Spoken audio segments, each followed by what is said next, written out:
Je suis praticien hospitalier au Centre de lutte contre le cancer à Marseille. Et donc, je vais essayer de vous parler de l'aspergillose acquise en réanimation. Donc, on va faire un peu de concept. J'ai quelques liens d'intérêt. Donc, moi, quand je prends une aspergillose en réanimation, c'est souvent un patient neutropénique qui a une détresse respiratoire, qui a de la fièvre et une antigénémie aspergillaire positive. Parce que, en fait, je me sers des algorithmes de l'EORTC. Donc, je ne fais jamais le diagnostic d'aspergillose prouvé, puisqu'on ne fait pas de biopsie. Donc, j'ai un critère lié à l'autre. Là, c'est la neutropénie. J'ai un critère clinique, c'est le signe du halo sur le scanner thoracique, une condensation avec du verre dépoli autour. Et j'ai l'antigénémie aspergillaire positive. Donc, en dehors des patients immunodéprimés, il existe des aspergilloses chez le non-immunodéprimé.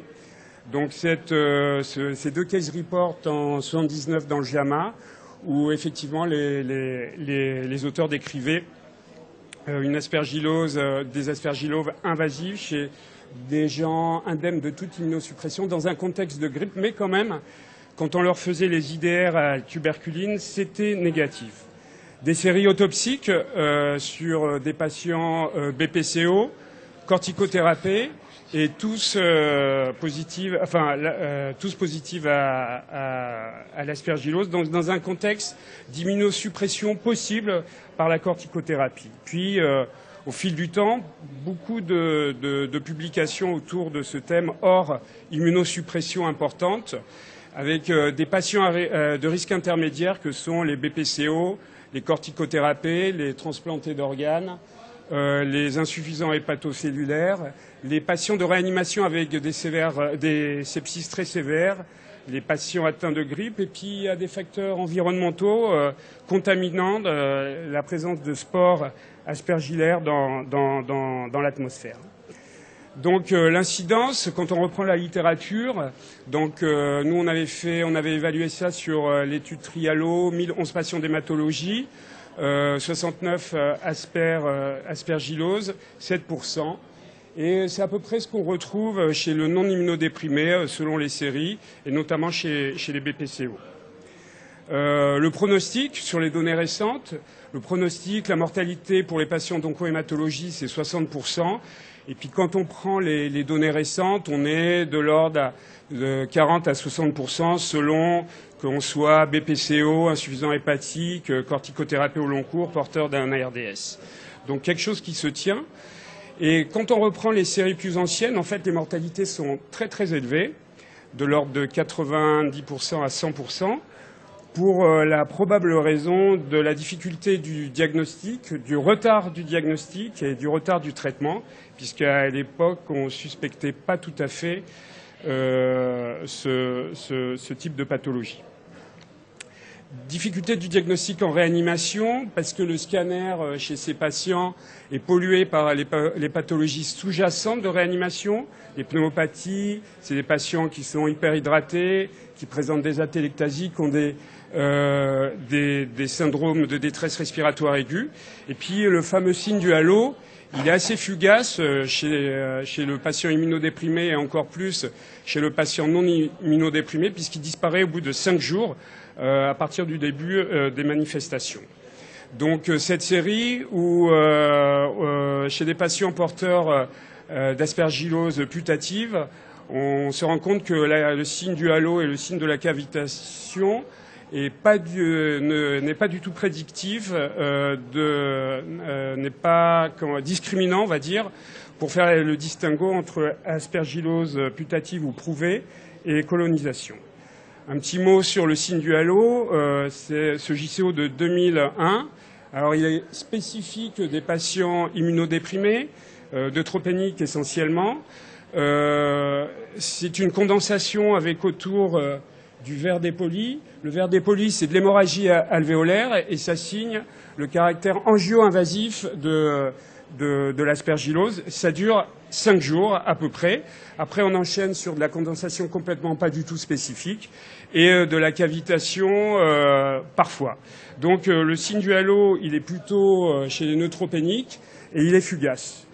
J'ai beaucoup compris mon topo après avoir lu ce papier de Anne Bergeron paru dans Blood en 2012 où elle distingue bien les deux formes d'aspergillose qui nous intéressent. La forme angio-invasive, essentiellement chez les patients porteurs de LA, neutropéniques.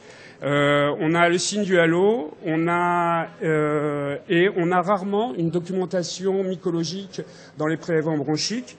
Et à l'inverse, on a la forme broncho-invasive avec des aspects en arbre, en bourgeon d'arbre ou en arbre de bourgeon, je ne sais plus. En fait, c'est des nodules péribronchiques, comme on peut le voir sur ce scanner. Et là, on est dans une problématique bronchique avec une documentation qui est souvent contributive. Donc, deux entités nosologiques clinico-radiologiques différentes. Et c'est un peu la même chose avec les patients BPCO, où on a une prédominance d'aspects broncho-invasifs. Des images à retenir parce que finalement, elles ne sont pas décrites dans les algorithmes que je vais vous présenter tout à l'heure. Donc, difficulté diagnostique en réanimation, parce que les critères EORTC, en fait, ils sont focalisés sur le patient immunodéprimé, LA, allogreffe, neutropénie, que la détection du galactomanane sérique n'est pas validée chez le non-immunodéprimé, et que la signification des cultures positives, ça reste un casse-tête chinois. La sensibilité, la spécificité du galactomanane pour les patients immunodéprimés, elle est de l'ordre de 70 et 90% selon le degré de neutropénie. Et chez les non-neutropéniques, en fait, c'est finalement pas super rentable, probablement parce que les neutrophiles qui circulent, c'est des gens qui ne sont pas neutropéniques, sont impliqués dans la clairance du galactomanane au niveau des filaments mycéliens. Donc, finalement, on a trois types d'algorithmes que la littérature nous propose. Ceux de l'EORTC sont ceux que je vous ai présentés tout à l'heure. Ceux de Bulpa, en fait, il a calqué les critères de l'ORTC en ajoutant dans les critères liés à l'hôte les patients BPCO et corticothérapie. Et finalement, c'est les critères de l'EORTC pour les patients BPCO pour l'affaire caricaturale et courte. Et puis les critères de Blot que je vais vous décrire pour les patients tout venant en réanimation. Alors les critères de Blot, je ne vais pas revenir sur la validation du modèle parce qu'il faudrait qu'on en discute pendant une demi-heure. Mais on rentre dans l'algorithme à partir du moment où on a un prélèvement bronchique positif. Moi, j'ai des aspergilloses probables sans aucun prélèvement positif. Donc déjà, ça pose un souci sur l'éventail du diagnostic. Une fois qu'on a ce prélèvement positif, on a des critères cliniques qui sont très peu spécifiques, des critères radiologiques, là aussi très peu spécifiques, des critères liés à l'autre qui se superposent à ceux de l'EORTC auxquels on rajoute les corticothérapies au long cours, et des critères mycologiques, PCR dans le LBA et culture mycologique. Il y a un problème majeur là aussi, c'est qu'il n'y a pas le dosage du galactomanane.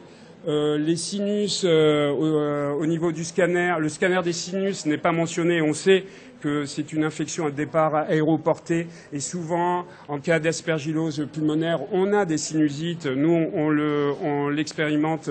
On le constate tous les jours en réanimation chez les patients en cohématologie. Et dans cet algorithme, les formes broncho-invasives, notamment sur le scanner, ne sont pas décrites. Alors l'avantage de cet algorithme de Blot, c'est qu'il permet de switcher tous les noms classés EORTC sur une case colonisation et une case putative. Alors putative, c'est pour ne pas dire probable, mais c'est le probable de l'algorithme de Blot. Donc, est-ce que ça a du sens ? Quand on fait le diagnostic d'aspergillose putative chez les patients BPCO avec l'algorithme de Bloch, on voit que ça a quand même une incidence c'est lié à la mortalité de manière indépendante, donc probablement que ça sélectionne des patients porteurs d'aspergillose. Les facteurs de risque pour les BPCO dans cette étude, c'est corticothérapie et antibiothérapie préalable. On peut faire exactement les mêmes constatations en termes de mortalité et de facteurs de risque prédictifs chez des patients BPCO en n'utilisant pas les critères de Bloch avec les critères de Bupa sur cette étude. Chez les patients porteurs de SDRA, le diagnostic d'aspergillose putative est associé à la mortalité. Donc ça a quand même si c'est critiquable, ça a quand même un certain sens clinique. Et chez les patients d'oncohématologie, dans cette série de 1000 patients d'hématologie, le diagnostic d'aspergillose invasive a été fait avec les critères EORTC. Donc c'est des patients de réa, mais on les a fait avec les critères EORTC, avec un impact sur la mortalité. Donc, en 2 mots, les facteurs de risque associés ou prédisposants, la contamination de l'air. Donc, cette étude espagnole de l'équipe de Bouza qui montrait bien que une contamination aérienne à Aspergillus à une certaine concentration était associée à une épidémie. Ils avaient fait des corrélations génétiques entre les spores qui circulaient dans l'air et les spores retrouvés chez certains patients, et c'était corrélé de manière assez significative. La corticothérapie est probablement un facteur prédisposant. Il y a des arguments cliniques, beaucoup de littérature là-dessus, des arguments fondamentaux. L'hydrocortisone favorise la croissance d'aspergillus dans certaines conditions. Il y a une immunité en rapport avec l'aspergillose, une immunité spécifique de type TH1, TH17, mais aussi une immunité non spécifique qui permet aux effecteurs de l'immunité non spécifique de présenter et les spores et les filaments mycéliens aux neutrophiles, aux macrophages alvéolaires. Quand on utilise des corticoïdes, ces effecteurs de l'immunité non spécifique dysfonctionnent et pourraient prédisposer à la survenue d'aspergillose invasive en réanimation. Il y a probablement une prédisposition dans un contexte d'immunoparalysie post-septique, à développer des aspergilloses invasives en réanimation après un sepsis très sévère. Là, ce papier de l'équipe de Jean-Louis Vincent, donc c'est du mucor, mais en fait la physiopathologie est la même. Immunoparalysie post-septique gravissime, testée en laboratoire et cliniquement avec HLA-DR effondré sur les macrophages, un compartiment lymphocytaire anergique. On utilise le nivolumab qui va booster les lymphocytes, l'interféron pour les macrophages, un antifongique, et miraculeusement, tout ça rentre dans l'ordre. 2 mots sur le traitement antifongique, des recommandations ESIL-6 toutes récentes. On a 3 drogues à disposition, le voriconazole, l'amphotericine B-liposomiale et maintenant depuis peu l'isavuconazole. Ça superpose aux recommandations de l'ATS de 2011. Donc il faut traiter ces patients avec des azolés probablement et de l'amphotericine B-liposomiale. Chez les patients de réanimation ventilés, porteurs d'aspergillose pulmonaire, le voriconazole en traitement initial en réanimation est associé de manière indépendante à une meilleure survie. C'est une petite étude, mais bon, c'est la seule que j'ai trouvée en réanimation. Donc en conclusion, l'aspergillose acquise en réanimation est probablement sous-diagnostiquée. Les algorithmes diagnostiques doivent être affinés autour des critères liés à l'hôte. Il va falloir résoudre le problème des patients qui ont une aspergillose avec prélèvement négatif, parce que ça existe. Il va falloir valider ou ne pas valider le galactomannan chez les non immunodéprimés. Il va falloir aussi catégoriser les nouvelles immunosuppressions qui prédisposent à la survenue de ce type d'infection. Et au vu des études, quel que soit l'algorithme diagnostique qu'on a utilisé, ça a un impact, ça semble avoir un impact sur la mortalité hospitalière. Je vous remercie.